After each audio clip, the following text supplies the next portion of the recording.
Okay, so the first 11 minutes of this lecture are me recording them again, so these didn't happen live. Um, so that's why you might hear like a cut at around 11 minutes. But basically, this lecture is about Lebesgue integration in Rn and polar coordinates. We're gonna basically try to define what the Lebesgue measure means in the Euclidean space Rn. We're gonna try to talk about like one of the most important tools to us in analysis, which is taking polar coordinates. And what that means is just making certain integrals easier. It means that once we learn what integration by parts means, it's gonna make all of these nice estimates work nicely. Hopefully you have seen it in multivariable calculus, at least like Calc 3, how to use polar coordinates, how to use spherical coordinates. We're gonna generalize them a bit. It might be difficult to follow the later parts of the lecture. I think I probably mentioned that if you don't have like a lot of multivariable knowledge, but we'll try to keep it like in the spirit of measure theory. At some point there are certain proofs that I'm just not gonna prove because they're more in the spirit of a geometry course. Once we start talking about how regular a surface is, because we want to integrate over it. Once we start getting into integration by parts formula, there are certain proofs that I'm just gonna be accepting that they're not in the spirit of our course, but are important to know nonetheless. And for the most part, these are practical tools that you just need to know um, to use like in practical purposes. Later on, if you get more specialized, you might need to generalize them, then you can basically learn them more properly in like a geometry course. But let's get started. So the Lebesgue product of sigma algebra just comes from a very natural question, which is that is the Lebesgue measure or the Lebesgue sigma algebra on the product of Rn, so this is like the complete sigma algebra that we want to work with, is it the same as taking the product of the Lebesgue sigma algebra, the one that we've learned in the last lecture, right? And because this is an important thing, observation, is that is the product of complete measure spaces even complete? Because that's like what characterizes it. And the answer is gonna be no, because if we take a non-measurable set in Rn, and we consider the Cartesian product of n with the singleton 0 n minus 1 times, right? Then this is going to be a null set, right? Because the measure is just the measure of each set, and it's 0 multiplied by whatever the measure of n is, doesn't matter, right? So this doesn't belong to the product of the Lebesgue sigma algebra, right? Because n doesn't belong to the first one, okay?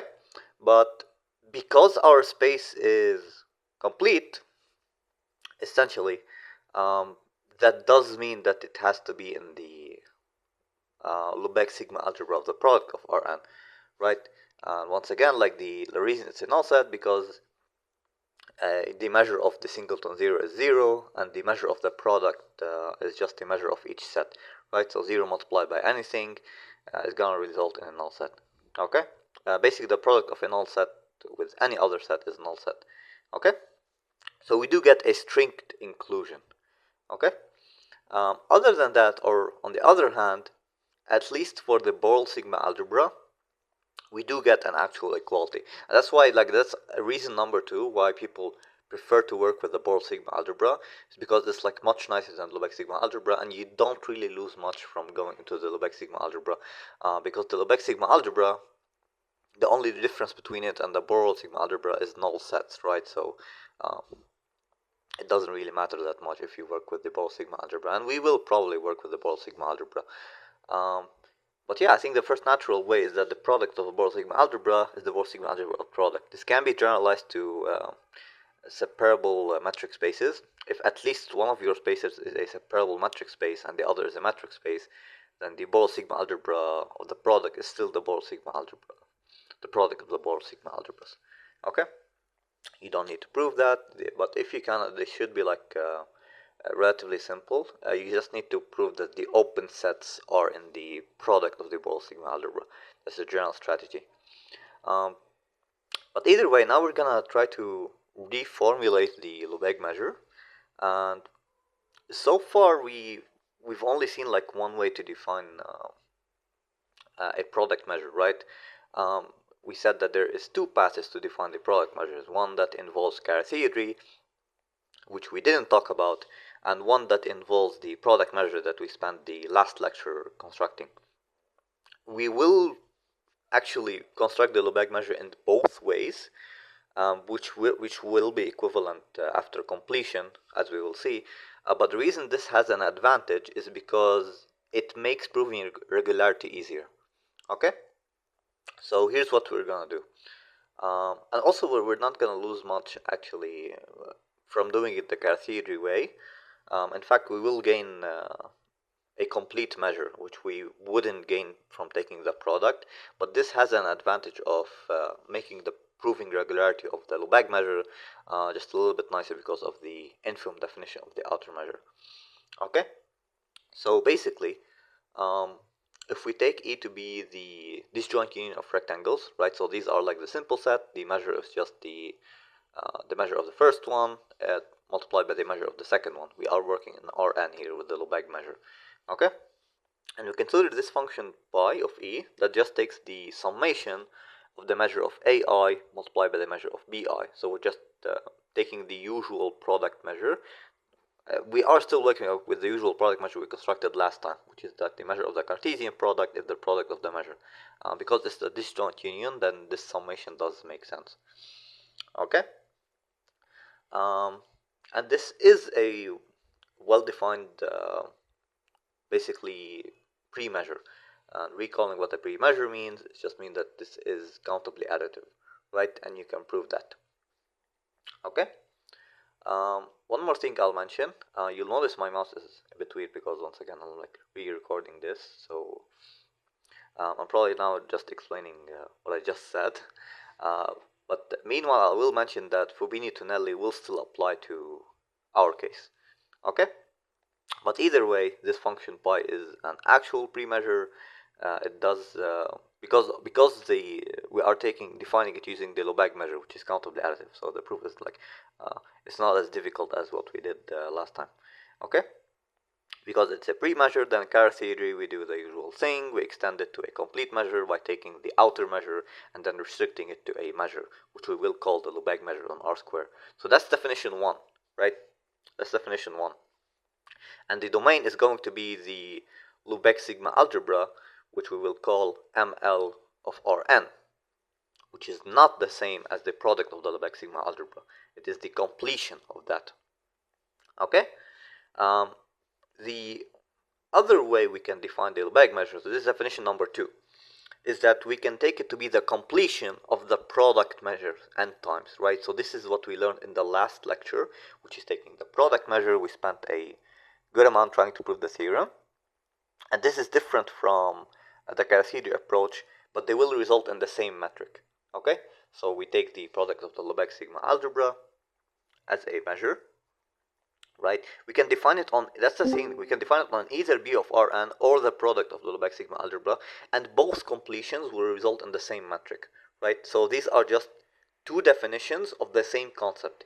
Either you can define it using Carr theory, or you can define it using this definition, and they will result in the same metric. Okay, it's just that the Carr theory definition helps in outer regularity, while this one helps in more elementary application. And really, most of the application, this is the one that you will use to, because you will be working on B of Rn. We will also write integral f of x dx for the integral of f with respect to the Lebesgue measure, where this should cause no confusion. Like you shouldn't think of this as like a Riemann metric. We're just taking f of x. X is a point in Rn. Okay. And as I said, it will also be convenient to work with either B of Rn or the Lebesgue measure on Rn. Okay, because it's just much nicer on that sigma algebra. Okay. A general rule of thumb, actually, now that we're gonna prove the properties of the Lebesgue measure, is that they're not awfully different from Rn. Rn introduces more complexity in terms of the maps on Rn and the transformation. You need to worry about each variable, but the properties will be the same. And by properties, I mean like the defining properties of the Lebesgue measure are going to be their regularity, right? You can approximate it, which we will get to in a second. and the other property is the translation invariant, right? Anyway, I seem to be uh, debating what I should explain here. But either way, um, you should really think as the Lebesgue measure in Rn as the same thing as Lebesgue measure in R. That's why, like, even in some books, people define the Lebesgue measure on Rn like right away. They don't need to go through the struggle of what we're doing now, which is like defining the product measure and then completing it. I think this is better because it gives you a tool to construct product measures. Because the Lebesgue measure on Rn is important, but it's not like the end of the way. Um, Either way, we'll now be moving to soon to establish the basic properties of the Lebesgue measure. I will recall that if these concepts, like the one we're arriving at, seem complicated, then you should really go back to the Lebesgue measure on R and try to prove regularity, right? Because these will just be direct generalization, okay? But once again, if E is a Lebesgue measurable set, then the measure of E is either the infimum of the measure of the open sets, right? So you can cover it by open sets and then take the infimum of those measurements, right? So you're approximating it from above, right? Or you can take it as the supremum of the compact set, such that K is a subset of E. So you're approximating it by compact. And once again, what this means is that every Lebesgue measurable set can be approximated by an open set from the outside and a compact set from the inside. You can find basically a pair of an open set and a compact set that make an approximation of your set essentially. Okay, and as a consequence, which we have seen in a homework, I believe it was also the second homework, is that A can be written as A1 union N1 or A2 set minus N2, where A if at sigma, A2 is G delta. Once again, these are intersection of countable union of closed sets and countable intersection of open sets. Okay, and N1 and N2 are null sets. So this shouldn't be really a surprising theorem. And the way we'll prove it is that we'll actually prove it for rectangles, and then we're going to conclude the general case based on the fact that on this definition using our theory. So actually, this should be Rn, by the way. We're not restricted to R square. Well, yes. Technically, we are still on R square, but on Rn, you just take the n rectangles and you take the n product. So, okay. The reason we care about this definition is that if we prove it for rectangles, then we can conclude that it is true for all sets by the definition of the outer measure, right? The outer approximation that we have seen. Okay. So let's get started essentially. First of all, recall that I should write that, by the way, in case people have forgot, which is that the outer measure that we have constructed, right, or the one that we are working with essentially, if we want to measure a set E, this is going to be the infimum over the summation. In this case, we're working with the function pi over rectangles essentially. Let's call them Ti, right? So we'll take this I such that E is a subset of the union of these rectangles, right? So it's the infimum of this quantity, right? So this is how we're constructing the outer measure, and that's why we basically can only deal with rectangles, right? So Ti is a set of the form essentially Ai cross Bi, where each of these are sets essentially in the sigma algebra. Okay. So yeah, that's where we come from, and at this point you probably don't need me to tell you this because we've already done these types of proofs. The only difference is that we're going to work, because we are working with rectangles, we need to work with the sides, right? Because rectangle are essentially subset of R, right?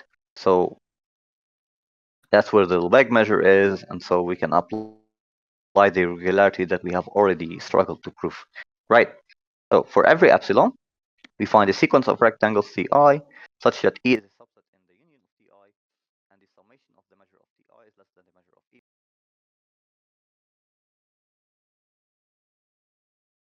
of Ti, and apply the Lebesgue autoregularity, because remember, these sides Ri are in R. So we're just working with the Lebesgue measure, which means that we can find for every side an open set that contains it and that is arbitrarily close to it, right? Which means if we glue these open sets together to form another rectangle, essentially, we can find a rectangle UI whose sides are going to be open sets such that every rectangle we have Ti is a subset of UI, and the measure of UI is less than the measure of Ti plus epsilon of 2j. This is what we mean by applying regularity. We're basically finding a rectangle, an open rectangle that's arbitrarily close to Ti. Okay? And this is just by applying the autoregularity that we proved on R to each side. Okay? If we take the union of these UI, then the measure of the union is less than the summation, which is less than the measure of E, because this summation is less than the measure of E, plus 2 epsilon. So one epsilon is going to come from here, the other is going to come from the summation that we took here. Okay? And it doesn't matter that it's 2 epsilon. Okay? And so we're done. The other parts of this proof are essentially identical to what we did in the Lebesgue measure of R. So in R, we first proved that it is autoregular, and then we used that autoregularity to deduce irregularity, and then in the homework, we proved these two properties. They're going to be the exact same proofs. You basically just have to, you don't even need to do any fancy work. You just replace the Lebesgue measure on R with M, and you get the same result. So we're not going to prove them again because it's essentially the same work. And that's why I said, roughly speaking, all the properties of the Lebesgue measure are going to generalize in pretty much the same way, or at least we'll need to work with the size of the rectangles. Okay? The other theorem that we're going to prove is that the measure is translation invariant. In fact, there is a stronger result, which is that it's invariant under certain types of transformations. We're not going to discuss these too much, though. But I think this should be a natural result, right? Because if you have a certain set in Rn and you move it or basically transform it in a certain direction, that shouldn't really change its measure, okay? And neither should it affect its measurability. So what we mean is that if we have a in Rn, we can define the translation as a function that takes x and gives us x plus a. So it's just a translation function. What we can prove is that if E is Lebesgue measurable, then the translation of E is Lebesgue measurable, and they have equal measures. Okay? The other result is that if F is Lebesgue measurable, then so it's its composition with tau A. So this is basically, you can think of this as F of x plus A. And if F is positive or integrable, then the integral of F of x plus A is equal to integral of F. And this is as if I'm saying you can do a change of variables, right? So I'm gonna ask hopefully it won't be a difficult question. I just want to see if people still remember this. Does anyone remember what was the key fact that made proving this result, which is the translation invariant, very easy in R? Like, what was the thing that we did in R that made this proof essentially trivial? Does anyone remember? We abused a very strong property of the Lebesgue measure, and I hope people remember it. So I'll give you guys a minute to try to figure it out. Essentially, there is a property that the Lebesgue measure possesses that we have essentially proved, which makes this proof much easier than it needs to be. So let's see.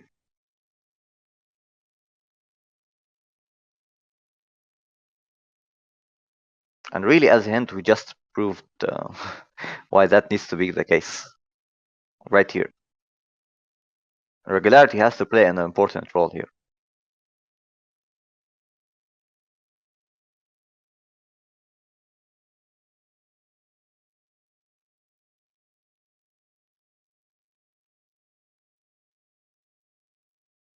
Okay. Let me try to give a hint. You don't need to prove this for every Lebesgue measurable set. You can do something much weaker.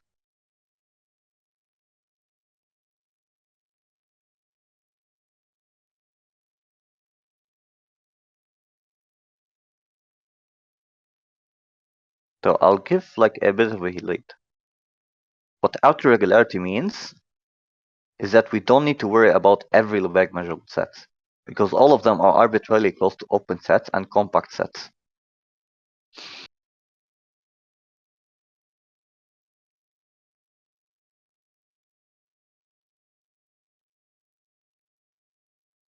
I mean, yeah, but I'm mostly talking about the first example. Like if I want to prove this formula, that the translation is Lebesgue measurable, do I need to work with an arbitrary E, or can I restrict this E to a certain class of sets, essentially?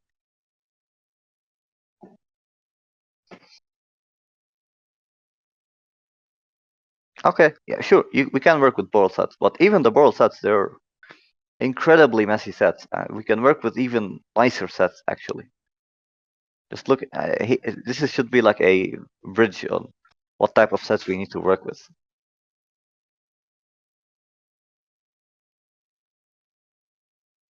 So we don't even need to work with Borel sets. We can work with open sets, essentially, right? Yeah. So even you basically got it. We need to work with open rectangles, essentially, or rectangles in general. Because if you prove it for rectangles, you prove it for open sets by the definition of the outer measure. And if you prove it for open sets, and you proved it for every set because of outer regularity. So this is an important property of the Lebesgue measure that you need to abuse. And that's exactly what we're going to do. We're going to prove these two properties for rectangles. And then that's going to lead to the general conclusion. Okay?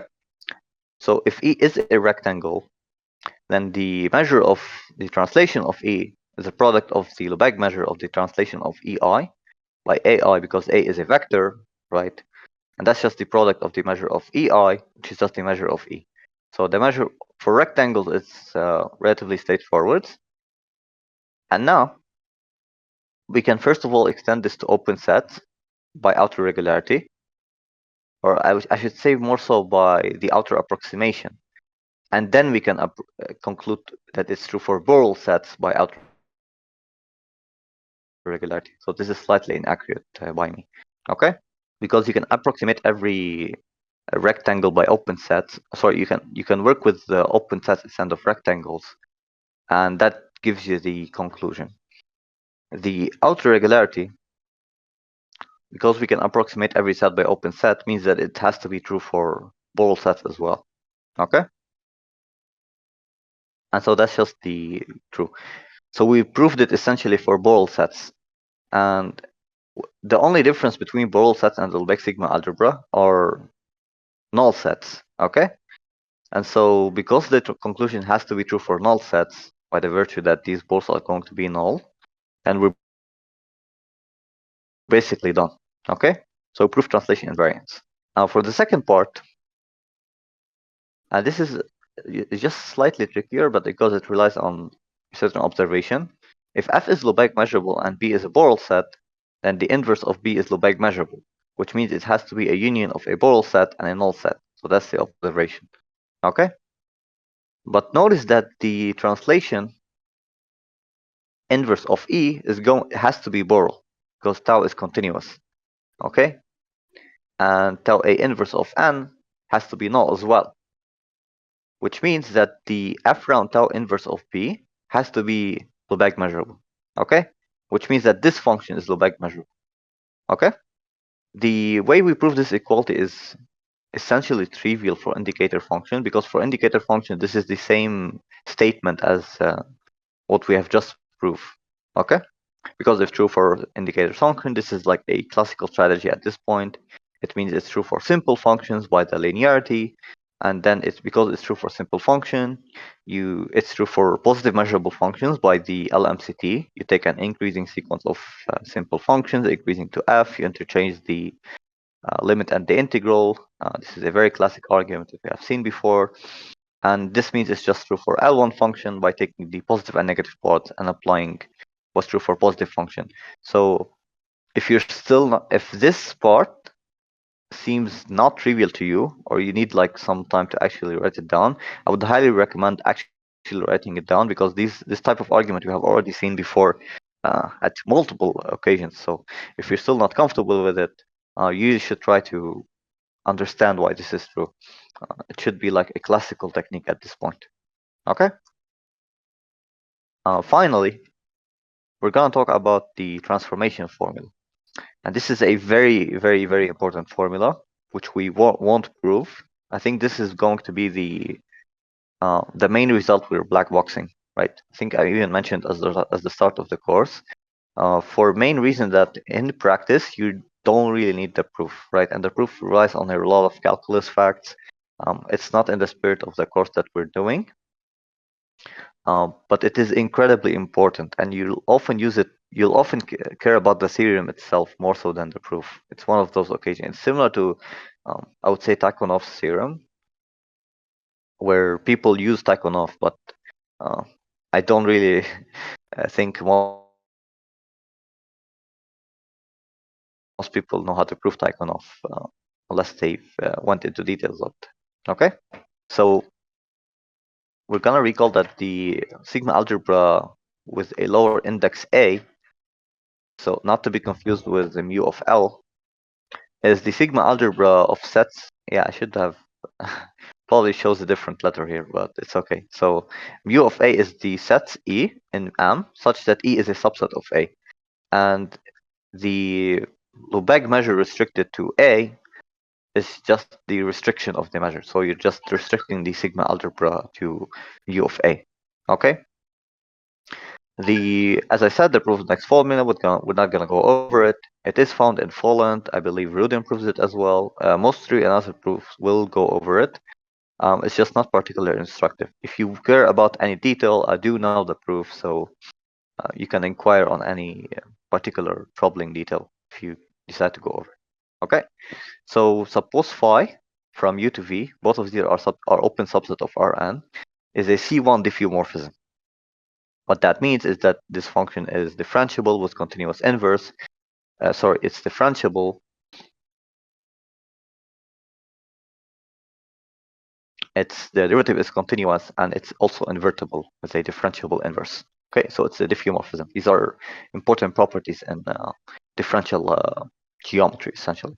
Okay, and typically you do need something like a diffeomorphism to preserve nice properties of the Lebesgue measure, right? So if f is a positive Lebesgue measurable function, then the composition, and you have this sort of change of variables type of formula, where the integral over u of f round phi multiplied by the determinant of phi. What I mean by this is that you're taking the I guess I should have wrote like the Jacobian. You're taking the Jacobian of phi, and then you're taking the determinant. Just wrote this notation as a nicer way to write it down. Okay, so this is the determinant of the Jacobian of phi, and that's equal to the integral of f dm over v. Okay. Moreover, if E is a basically in M of U, so it's a subset of U and it's measurable, then F is essentially integrable when we restrict the Lebesgue measure. Okay, then phi of E is also measurable with respect to V, and the composition is L1, and also we can essentially get the same formula. The only difference is that we start with E and then we end with phi of E.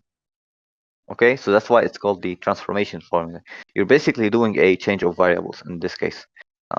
If you are confused about this inequality, try to apply it to R with like the usual change of variables, or maybe like in polar coordinates, as we will see, and you'll notice that this will give you the familiar change of variables formula. Okay, and that's it for transformations. So Now we're getting into the second part of the lecture. I'm gonna stop for some questions before I make a disclaimer here. So let's see.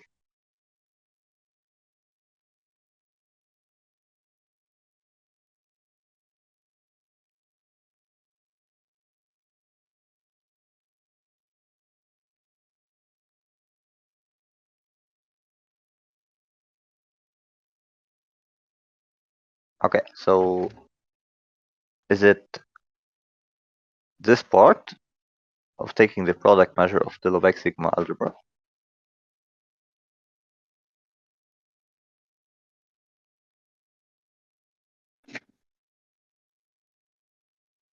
So what we reach is that, let me try to write this down essentially.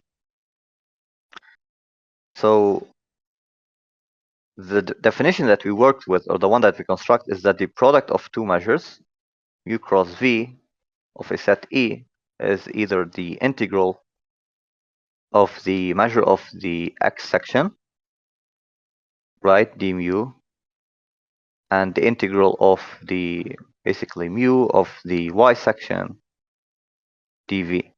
So this is the one that we worked with last time, right? The problem with this measure is that it's not complete, and this sigma algebra that we've taken, basically if we have a sigma algebra mu here and we have another one a here, then this sigma algebra that we've constructed last time, this doesn't need to be complete. It's often not complete. So that was our original definition of the product measure. The problem is that we want the Lebesgue measure to be complete. So what we do is we can take two routes. So we want to reach the same destination. We want to reach what is essentially mu on the Lebesgue sigma algebra on Rn. There's two things we can do. Number one is we take the Lebesgue measure we know on R, and we take the product n times, where this product is understood in this sense. And then we complete it. You complete this measure as we did in chapter 2. Complete it to this measure, right? So you have this measure and you have this sigma algebra, and then you complete these. After completing these, you get the Lebesgue measure. So that's like the first way to construct it. The other way you can construct the Lebesgue measure is you can take basically the algebra A of finite unions of rectangles, right? So you take finite unions of rectangle, this is a algebra, and you take this function pi that takes A, which is a union of rectangles, and gives you basically this value, right? So this function is a pre-measure. You apply Carat-theory, right? So Carat-theory guarantees a complete measure, and you get the same measure. Both of these paths lead to the same Lebesgue measure that we are working with. So you can think as the Lebesgue measure either as the completion of this measure to a larger sigma algebra, or you can think of it as an extension of this pre-measure on rectangles. So we basically define it in two different ways, right? And both of them lead to the Lebesgue measure. Does that make sense?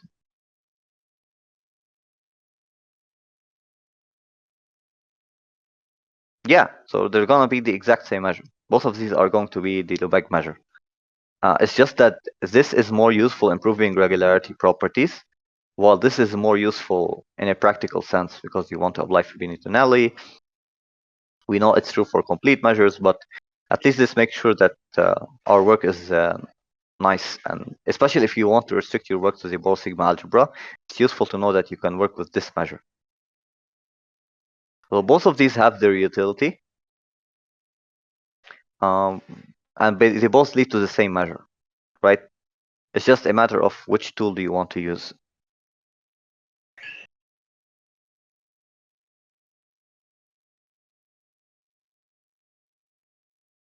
Yeah, exactly. We construct the outer approximation from pi as a pre-measure, and then we get the outer measure and then restrict it to the complete measure, which is going to be the same measure. Yeah.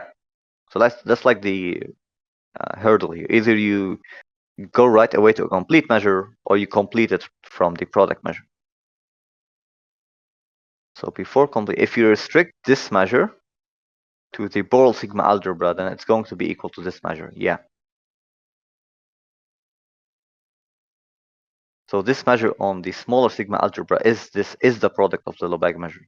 Completing it just means we're. So the one with scarcity just gives you the measure right away. It gives you the complete measure right away. This one takes 2 steps. We start by taking the product and then completing it. But this is a complete measure. Yeah. So this is complete.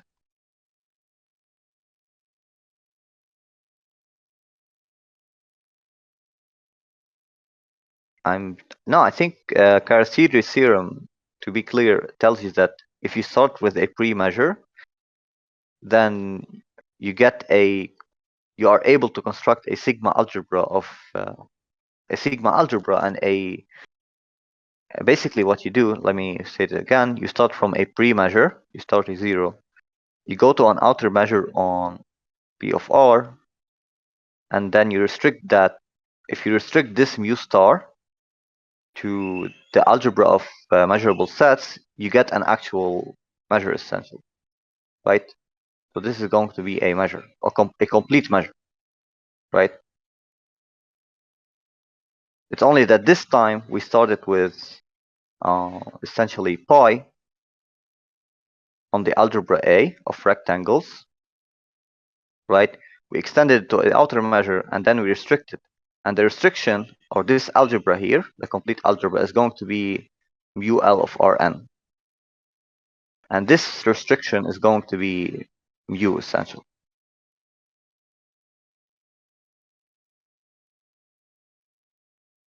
Right, so this is the cascade construction. You start from a pre-measure, you go to an outer measure, you restrict to a measure. This measure that we get from cascade is going to be the Lebesgue measure. Okay?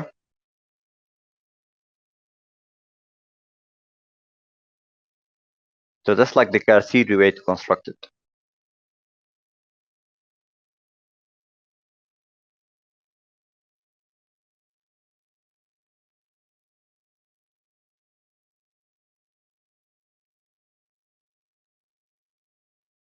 I'm not sure. I mean, there could be certain books that does that, but no. For our sake, you do get an actual complete measure. But essentially, the first approach is what you are describing, which is having a Borel measure and then completing it, and both of them lead to the same construction. So it's probably the same construction. Yeah. Okay.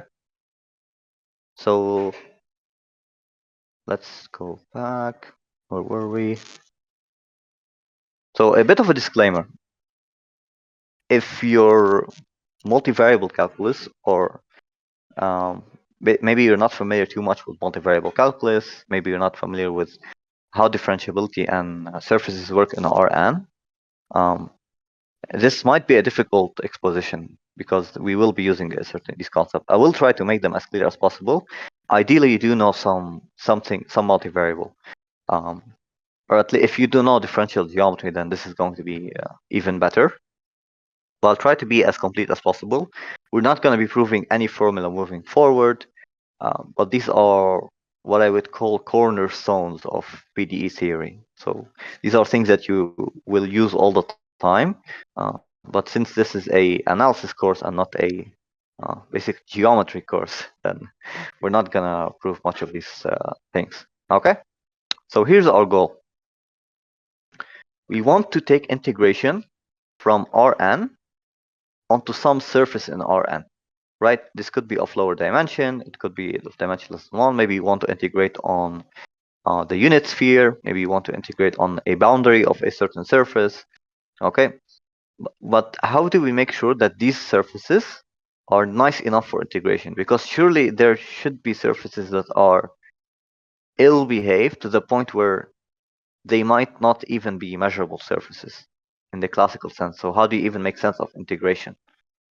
Okay, So that's why we're going to define what it means for a surface to be regular. For a function, the more regular it is, the more differentiable it is, the nicer it is. And we're going to extend that to surfaces. Okay? So here's what we're going to do.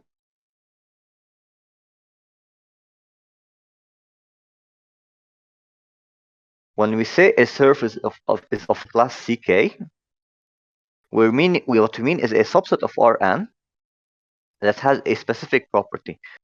Meaning if you take a point in this surface, you can find an open neighborhood U of x star such that U of x star intersection sigma is equal to gamma of O, where O is a open set of Rn minus 1, and gamma as a function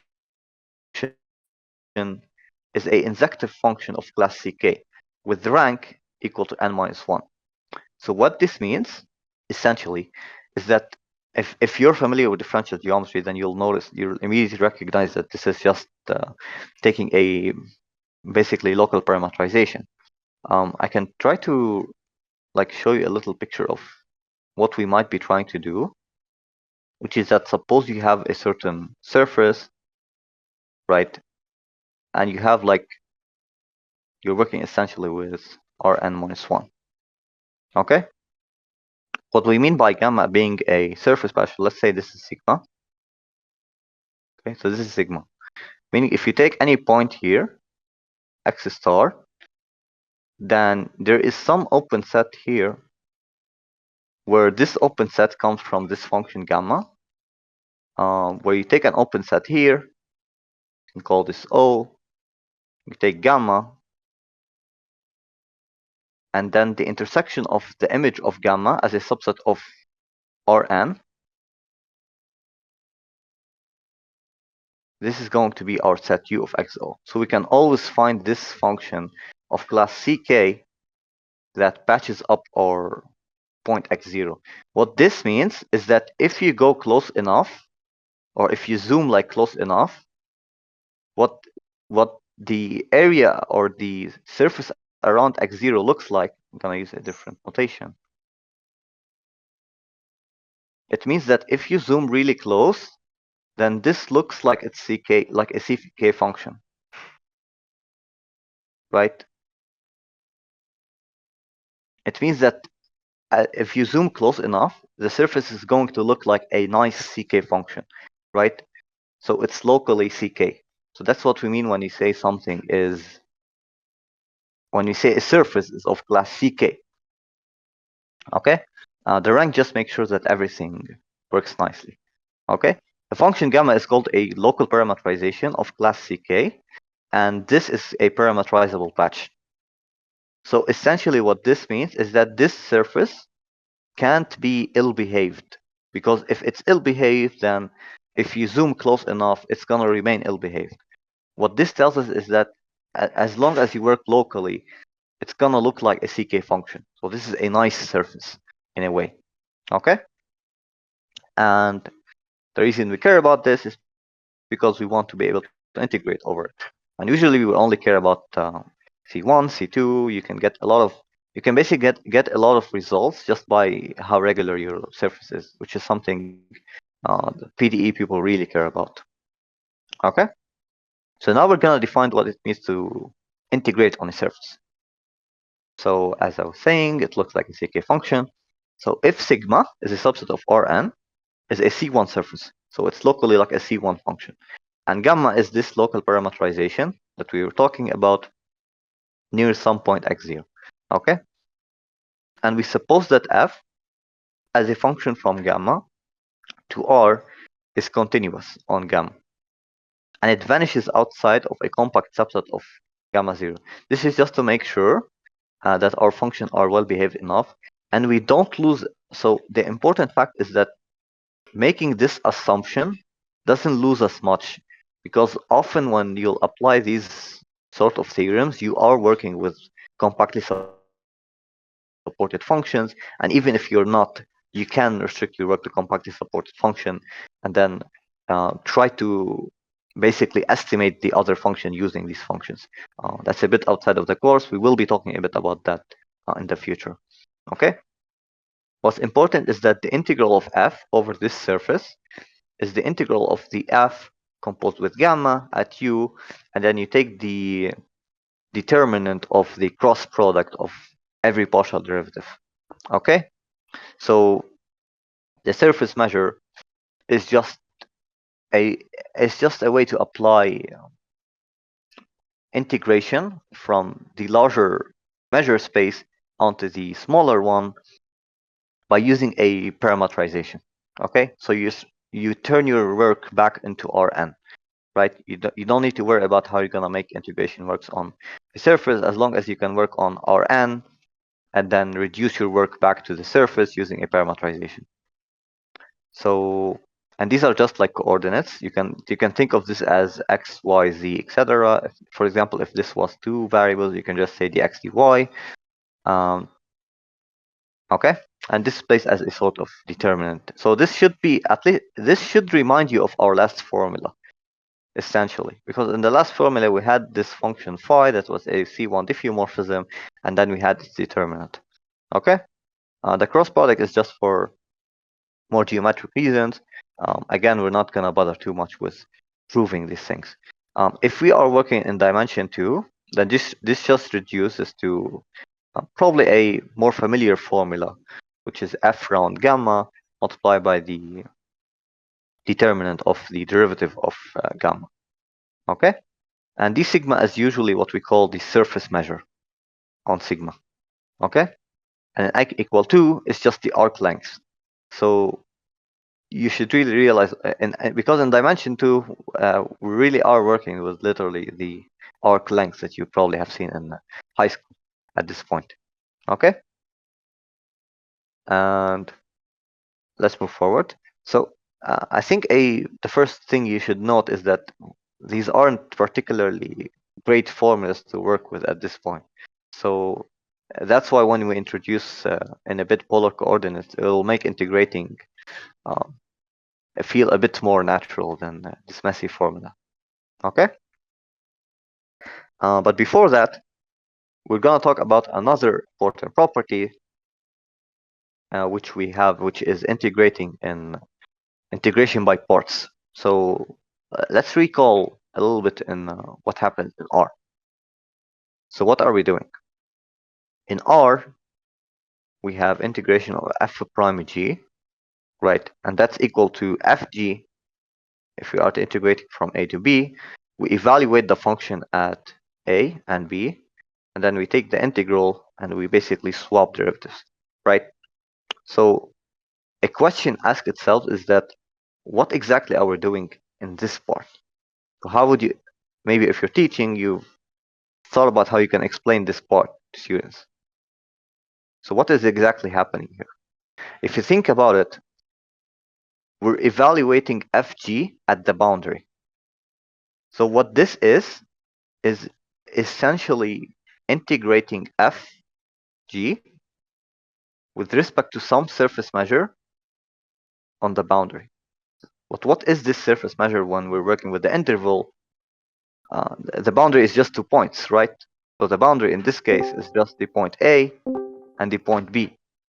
And so the measure that we are working with in this case is the Dirac measure. So if you can think of this as fg with respect to the Dirac measure of B minus integral of fg with the Dirac measure of A, let's see, delta A, this quantity is exactly what we are doing here. So this mysterious basically term that shows up in integration by parts is just integrating with respect to a surface measure. Only in that this case the boundary is 2 points. What we are now going to do is generalize this concept. But instead of this being like just a Dirac measure, this is just going to be replaced with the integral of fg with respect to some surface measure where you are integrating on the boundary of your domain. Okay? Let's go back to this. First of all, because we are expecting to work with the boundary, I think we should make a new definition, which is a CK domain. And a CK domain is, roughly speaking, a surface where the boundary is ck. So if you zoom in close enough on the boundary, it should look like a ck function. Okay? I should include the full definition just for completion's sake. This is just the more geometric way to look at it.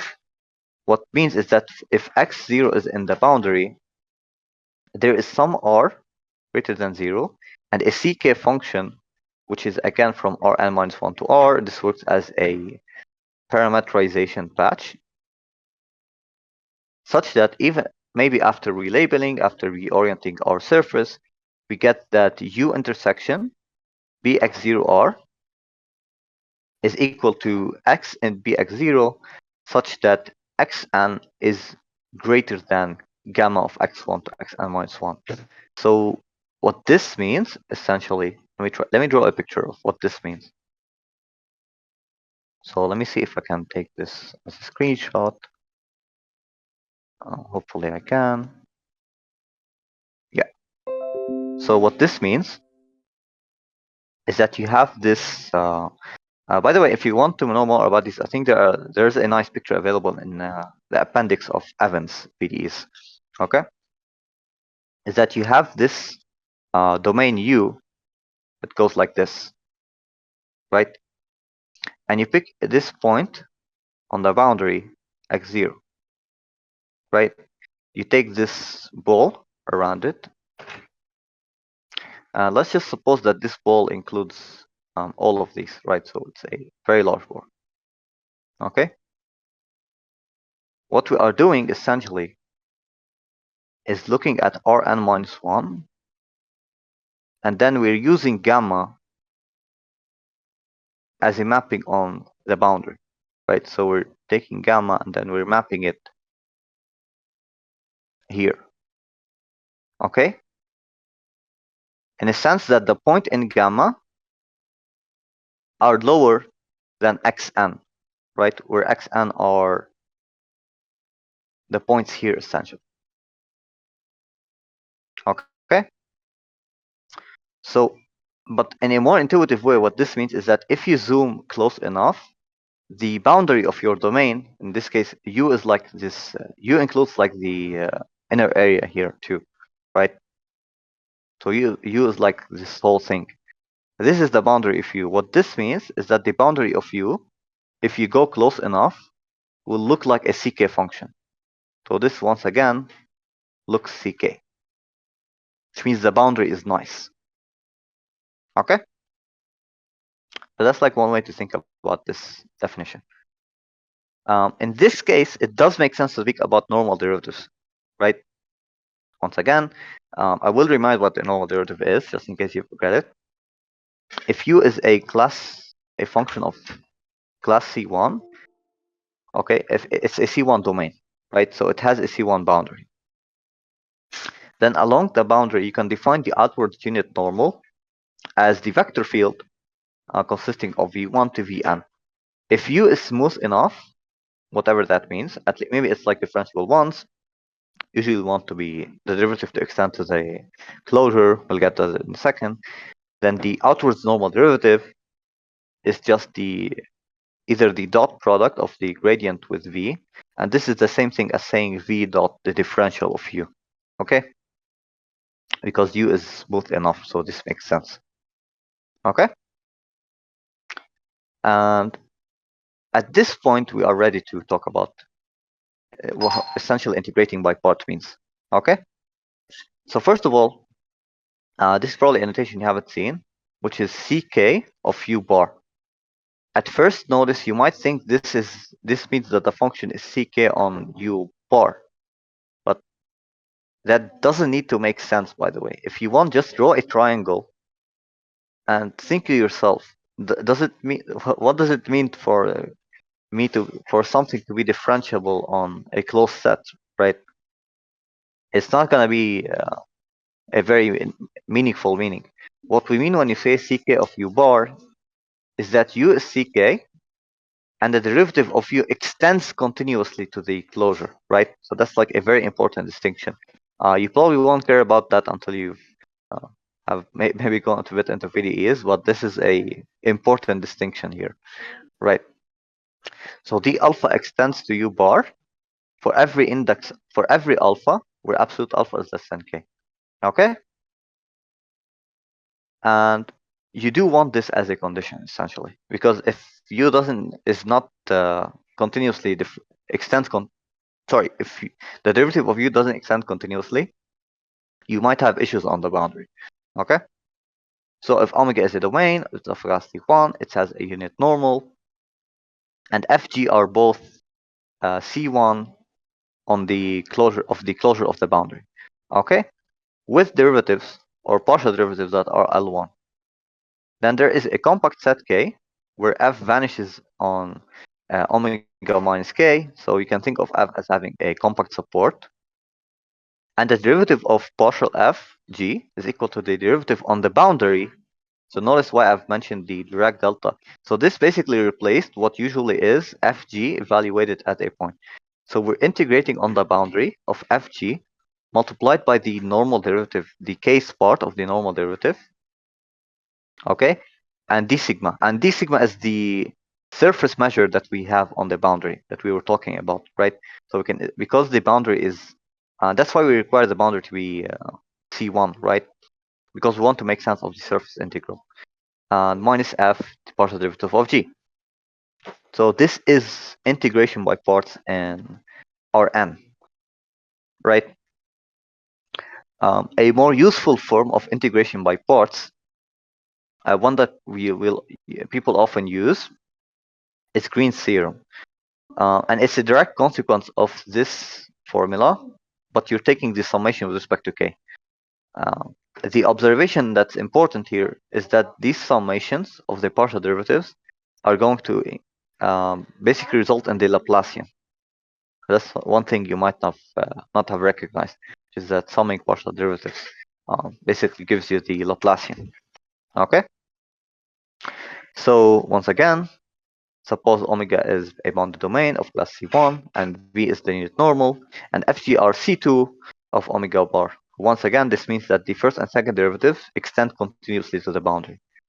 Then the integral of f delta g, this is the Laplacian, minus integral of g delta f, or sorry, nabla f, is equal to the integral over the boundary of f del g by del n minus g del f by del n.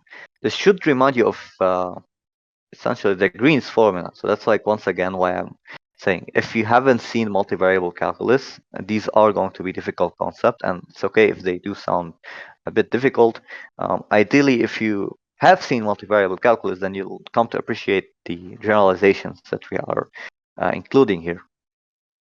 Okay, so this is how we do integration by parts in R, and how you apply these formulas is it's not very difficult once you have like an actual surface to work with and an actual unit normal, right? But that does require some geometry. I'm unlikely to include it as a homework because I don't want to assume people are super comfortable with differential geometry and multivariable calculus. Okay, or at least we'll tweak it a bit. Okay, so that was integration by parts. If anyone has any question, feel free to ask me after the lecture. These are incredibly important concept in at least the field that I work in, 3D. It might be less important in other fields. I think if we're discussing the back integration on our end, then it's very natural to discuss these concepts. The last concept we're going to discuss is polar coordinates. Okay, so I'm sure at least you have to have seen polar coordinates and spherical coordinates on R2 and R3 in maybe your multivariable class. If you haven't seen multivariable, then this is not going to make much sense, but hopefully you have seen at least double integration and triple integration.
Okay. Fortunately, when we are working on x, we don't need to work with this measure directly. We are going to work with its decomposition anyway. So we're going to have a measure on this set and a measure on this set. The measure on 0 infinity is just this measure, which is rho e equal integral of Rn minus 1 dr. This should remind you of polar coordinates. The other measure is where we are going to use a surface measure. Okay? So let's talk about parameterization, because that's the first step to construct a surface measure, right? We want to know what the way we can parameterize it. The usual way we parameterize a ball is to the function gamma from 0 pi power n. This should be n minus 2, by the way. I'll fix that. So 0 pi n minus 2 multiplied by 0 to pi multiplied by 0 r. And some books include the exact parameterization, but I'm not going to do that for an important reason. This function basically takes phi 1 to phi n r to x star plus some functions that depend on theta on r. And what you need to know about these functions is that they're going to be, let me write this down here, because you really not need to, I think books try to stress these too much when you don't need to worry about them. Usually you'll have a function like phi I. It's gonna be something like r to the power of something, and then there's going to be like a bunch of sine and a bunch of cosine, and that's going to be theta n minus 1, and then go theta 1. It's gonna be like a function where it includes r and a bunch of functions that are sine and cosine. What you care about is that all of these quantities are bounded by 1.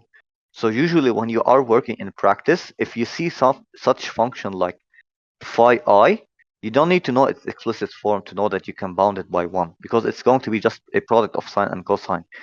They're usually like very messy formula. If you go, I think, to, what was it?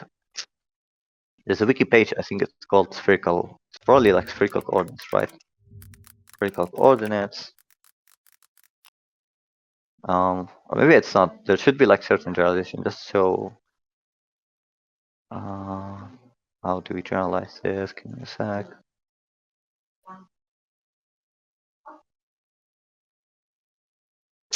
I can't find it right now, but there should be a certain there's a certain coordinate system that works in Rn, but it's very messy. The formulas are incredibly messy. I'll find it in probably after this lecture.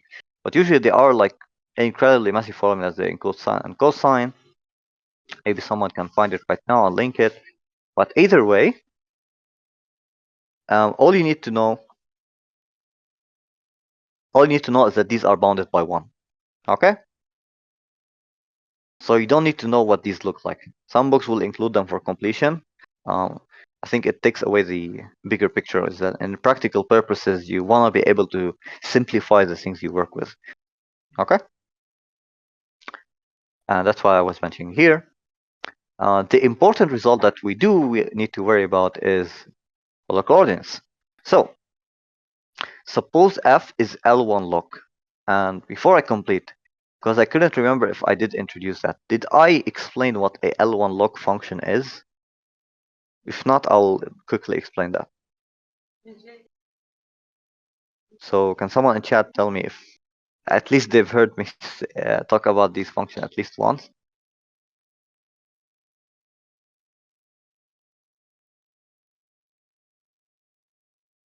Because I believed okay, so maybe I didn't include them, so I will explain them. What this means is that f may not be integrable on Rn itself, but if you pick a compact set, then it is integrable on the compact set. So what I mean is that f is L1 log if for any compact set K as a subset in Rn, the integral of f over K is finite. Okay, even when f itself may not be integrable. So an example of a function that's L1 log is f of x equal 1, right? So this function is not integrable on Rn, right? Because the integral on Rn is just the measure of Rn, which is infinity. Okay, but it is L1 log because if you pick a compact set, then you are integrating 1 over a compact set. That's just the measure of the compact set, which if you didn't know, integral, that's always finite. Okay, so L1 functions may not be integrable on the whole Rn, but if you pick any compact set, then they are integrable on the compact set. So that's what it means for f to be L1 log. Okay, so L1 log means it's locally integrable, and n is greater than 2. Then if we pick x star in Rn, then and any radius r, these formulas hold, which is the integral of f on the ball of center x star and radius r is just the integral from 0 to r, and the r, and then the integral over the boundary of this ball, which is C1. In fact, it's probably C infinity because it's like the boundary of the ball is as good as it gets. It's basically a circle, right? Of f d sigma. Okay. Alternatively, you can write it as the integral from 0 to r, and then you can integrate over Sn minus 1 of f of x star plus r omega, where omega is the variable that you're working with on the sphere. Okay. And then you multiply it by Rn minus 1. Okay. And finally, if you want, you can even integrate on the boundary of ball of center x star and radius 1 of f of rw Rn minus 1 d sigma dr. So all of these are viable formulas. When you will use them will depend mostly on convenience, right? But these are essentially the cornerstones of polar coordinates. There is one more important formula, because what if f is L1? And we get an even better result. If f is L1, then the integral of f over Rn is the integral from 0 to infinity, integral from Sn minus 1 of f of Rw, Rn minus 1, okay, d sigma of w.